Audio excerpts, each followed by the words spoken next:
on Barter Theater a little bit. What do you say? All right, I'm Marky Bilson. It's 1420 WEMB Sports Radio. You heard, really, yeah. Okay, the SEC, they're in the 21st century now.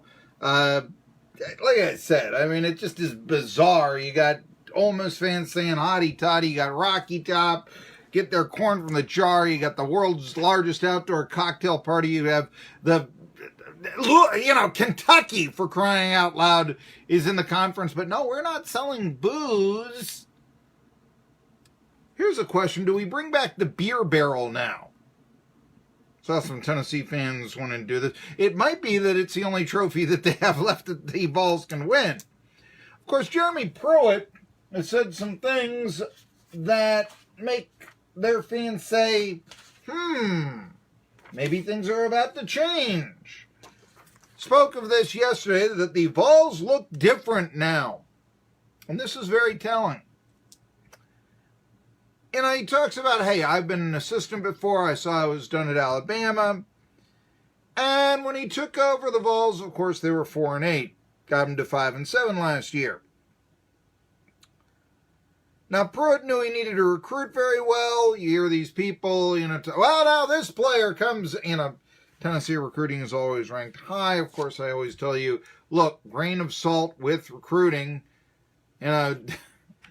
Yeah, plenty of guys, Derek Dooley never had a class that was ranked less than 17th. I mean, you tell me if they don't get this wrong sometimes. And yet you still have, this proves that Butch Jones wasn't a good coach because these 5-star players didn't play in the NFL. Has nothing to do with maybe the people that made them 5-star players didn't know what they were talking about.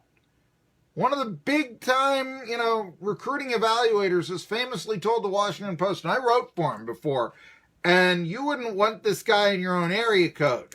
And I'll never forget that, talking to the Washington Post, I said, put a dip of Copenhagen in, and he said, I can tell in 15 seconds if a guy's going to make it or not. That's the guy you have faith in. Oh, he's a 5-star player. Yeah. So, maybe, maybe not. Anyway, Pruitt is talking about how the Vols look different now, and during an appearance on Paul Feinbaum last week, he hailed the Impact Strength coach Craig Fitzgerald and his staff, and the nutrition staff led by Rachel Fisterhead in helping the physical development of a handful of players who weren't afforded the same kind of beneficial struggle under Tennessee's previous coaching staff. Duh. I mean, you had Butch Jones hiring, Rock Gullickson. Oh, and you want to talk about how much homers the Tennessee faithful can be. I shouldn't say the Tennessee faithful, Tennessee media can be. Because when Rock Gullickson came in, he's coming in from the Rams. They're getting an NFL strength and coordinating. Wait a minute. These guys worked together at Rutgers 25 years ago, Jones and Gullickson. That's why he's bringing them in.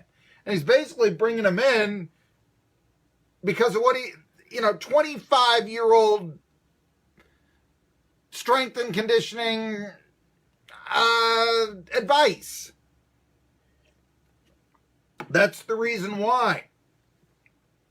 Look at it a little bit deeper. But yeah, injuries, players are going down left and right. There was the idea, did Brett Kendrick play with a concussion? And it looked like he might have. Anyway, Tennessee has flipped its roster rather quickly.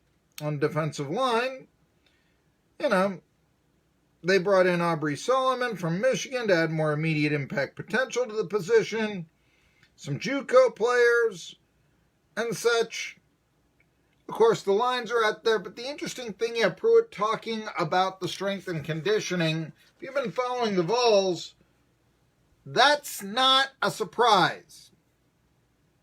That being said, you've got players like Kirkland who aren't coming back. You've got linemen who may not come back, who haven't come back. There's still a lot of question marks. Players may be healthier. What kind of players are they? Still a lot of questions in defensive line. Liking the skill players. I don't like the quarterback. Vols could do as well as 8-4. That's the cockeyed optimist. They could go 5-7. Again. That's the pessimist. Probably 6-6 or 7-5. The schedule really isn't that daunting. Yes, it does have some automatic losses in it. You know, Georgia, certainly Florida and Alabama. I mean, you just, chalk that up as L at the start of every year nowadays. I mean, it's. And as I say, Missouri ought to be pretty good. And the Vols will have to, I believe, go to Missouri this year. So that's probably an L as well.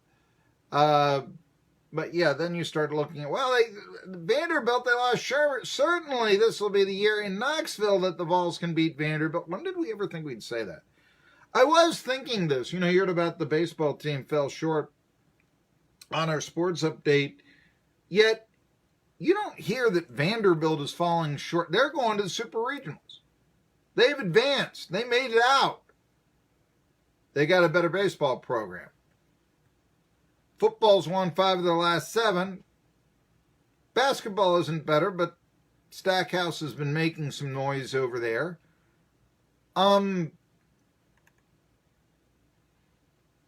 Question is, Tennessee always said to them, Vanderbilt, we're better than that, certainly. We care about sports here. They care about books over there. The big money TV deals have really evened the plane up a lot. So, if you read somebody who writes about, I think that Tennessee will go back to a 15-year winning streak against Vanderbilt. No. Doesn't mean they can't beat who can't beat the Commodores? Come on. It's probably not going to be as good as a team this year as it was last year, to be honest with you. But still, that extra TV money is really, that's come about these days, really increased and made some parity in the SEC. And so those days of 20-year winning streaks against an opponent probably not going to happen for the likes of Tennessee anymore.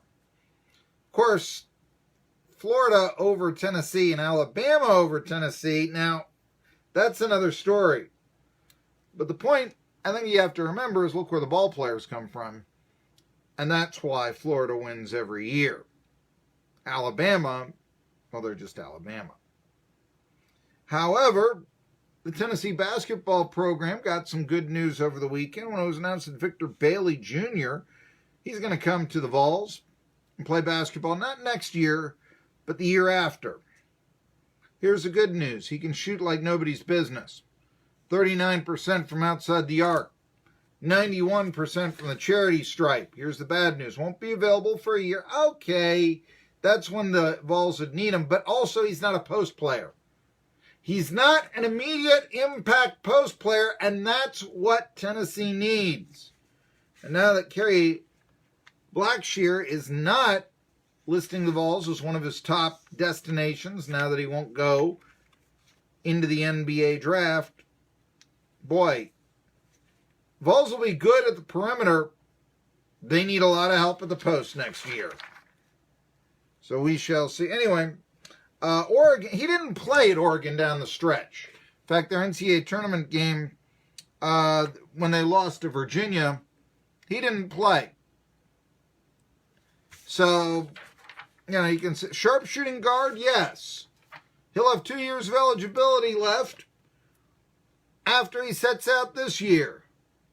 Pickup, the good, he can shoot like nobody's business. The bad, at the end of the year, was decided he wasn't good enough for Oregon. And Vols need guys to play forward and center, not necessarily guard, at least in the short term. We had a big heavyweight fight over the weekend. And the thing is, I'm not sure that anybody really notices these things anymore. In fact, I'm not even sure they're covered all that well anymore. Look, here's the deal. Heavyweight Anthony Joshua lost to Andy Ruiz Jr., 7th round TKO, at Madison Square Garden, not Vegas. He lost all 3 championship belts. Interesting. Because, frankly, this is not, I don't think that many people could have told you. In fact, I was, not of the